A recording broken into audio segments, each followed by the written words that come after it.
Rockin' Robin from CookingMexicanRecipes.com. Now today I'm going to be making a salsa recipe called Pico De Gallo.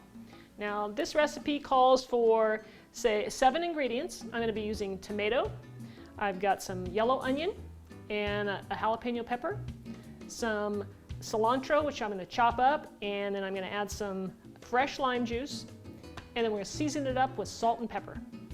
Okay, so to start with, what I've got here is I'm going to use 3 tomatoes. Now, this recipe is not an exact recipe.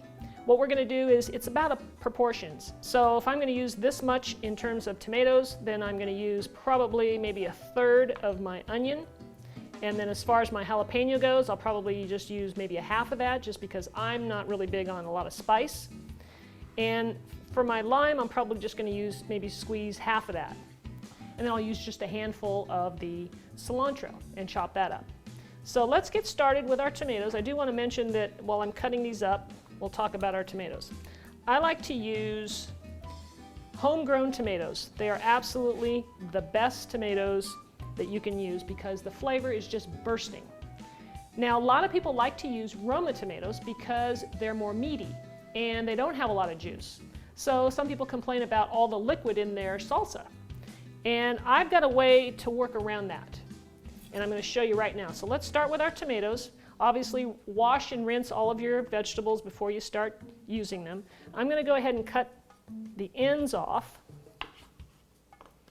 This one really doesn't have a stem. What we want to do is slice our tomato like this in half. And I'm going to cut it into chunks that are bite size. So approximately like that. I'll just rotate it and cut it the other way.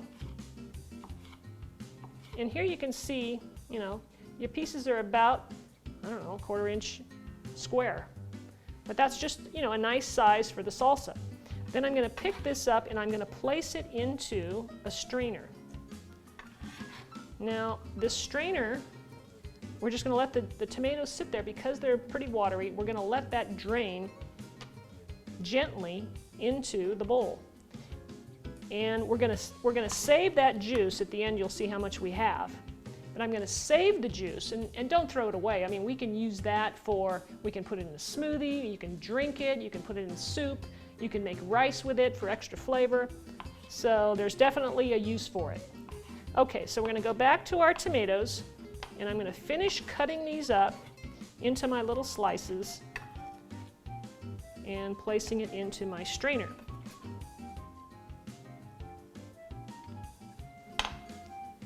All right, so I've got all my tomato cut up, and you can see the amount that I have here in the bowl. And so I'm looking at that, kind of eyeballing it and seeing how much onion I want to use. So I'm going to let that drain for, you know, a good 20 minutes, and I'm going to start with my onion. So I'm going to cut, like I said, about 1/3 or so of my onion. Now I'm going to slice it into very thin slices because I really want to get this small. I don't like big chunks of onion in my salsa. Okay, that looks pretty good. That's pretty fine. And I'm going to place this in my bowl. Then next we're going to work on our jalapeno. So I'm going to take this and cut it in half. Now I did want to warn you about jalapenos. The oils from the pepper can really burn you. So don't touch your eyes. You can wear gloves if you feel like that might be a problem for you. So I'm going to go ahead and just cut it in half again. It'll make it easier for me. I'm going to remove all of this white membrane. Boy, it's really, I think this is a spicy one because it's really kind of burning my eyes. So I'm going to take that out and I'm going to remove all the seeds because that's, you know, the membranes and the seeds, that's where the heat is. And I don't want this to be too crazy hot. So being that it really, you know, the peppers vary. So what I'm going to do is I'm going to just go ahead and use this much of it.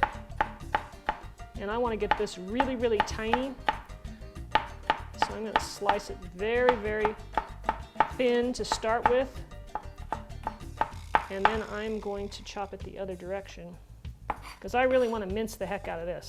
Now if you're a real spicy kind of person, you're going to want to add the whole thing if you want. I mean, you can add the seeds, you can do whatever you want. That's the beauty with salsa, you know, it's so versatile. I mean, you can add to this, you can, you know, add garlic to it if you want to. I mean, I've added avocado on occasion. Walnuts, I've broken up some little pieces of, you know, walnuts into small pieces.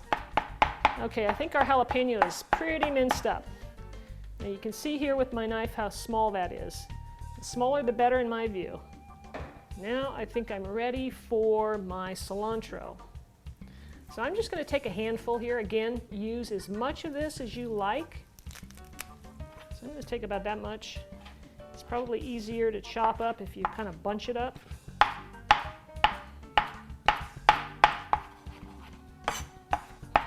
Usually chop one way, then I go the other direction.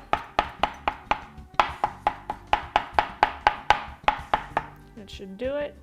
All right, let's have a look at our tomatoes. They've been draining for about 15 minutes now. And you can see not a tremendous amount of liquid, but there's some in there. There's maybe, I don't know, a quarter of a cup. So I'm going to go ahead now, and I'm going to add the tomatoes into the bowl where everything is. So now I'm going to add my cilantro, and we're going to mix everything up.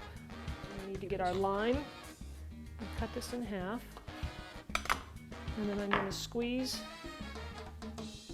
some juice into that. And I think I'm just going to start with a half a lime, and then we'll just see how that, you know, you should taste it and see how it tastes to you. I'm going to get a spoon. I'm going to stir this up, give it a little quick stir, and then I'm going to add some salt and pepper. Oh, it smells really good. I can really smell that lime juice in there. Okay, so now we're ready to do our salt and pepper. Look at that. That is really nice. Okay, so this is just a, you know, a little bit of salt, a little bit of pepper, and then we'll have to do a taste test. We'll have to see how that is.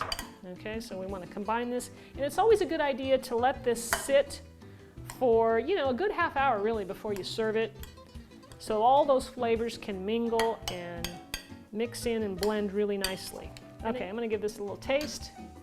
I happen to make up some homemade tortilla chips today, and by the way, I have a video for that. I recommend you try that out with your homemade salsa. It's really, really good.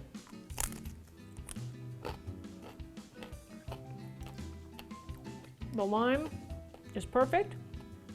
I don't need any more lime, but I need a little more salt. Just a little bit. All right. Give that a nice stir.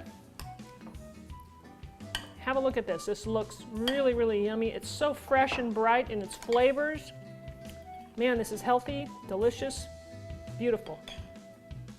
So there you have it. Pico de Gallo. Very, very simple, delicious, fresh. You can't beat it. And this goes great on your tacos or your burritos, make fajitas, or just with chips. It's fantastic. And if you have a garden, grow some tomatoes and use it for this, and it will be out of this world. All right, well, thanks for watching, and be sure and subscribe to my channel, and we'll see you next time. Thanks again. Hi everyone, I'm Rockin' Robin from cookingmexicanrecipes.com, and today I'm going to show you how to make some corn tortilla chips. I'm also going to show you how to make some cinnamon chips, and then at the end of the video I'm going to give you some ideas of what you can do with the oil so you don't have to throw it away. So here's what we're going to need for our recipe.